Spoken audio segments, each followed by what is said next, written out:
And Ms. Ayers, you bring up a good point with meeting rules. As chairman position, I mean, we've got to have structure for professional and effectively ran meetings, and that's in here, and that's also out there. And frankly, the responsibility has to just be taken by the chairman there.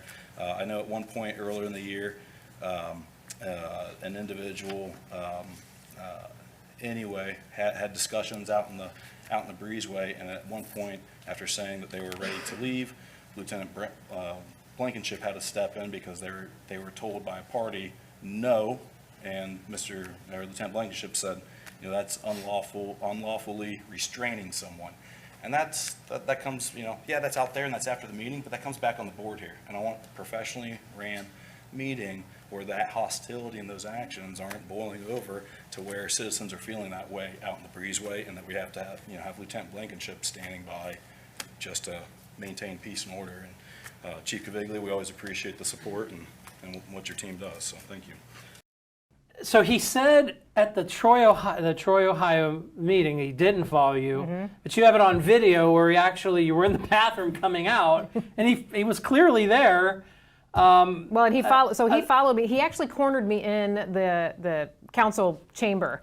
And so I was leaving, and you can see I left the audio up. So I'm saying, listen, Mr. Hicks, you have a nice day. We're leaving. I'm done here. I'm not going to argue with you.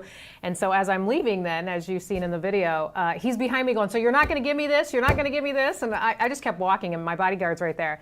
And then she shut the camera off, and we went into the bathroom.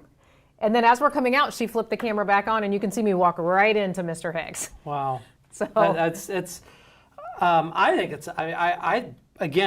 think you have a case to file a protection order. I mean, it's getting ridiculous, but you got to do with what you're comfortable with.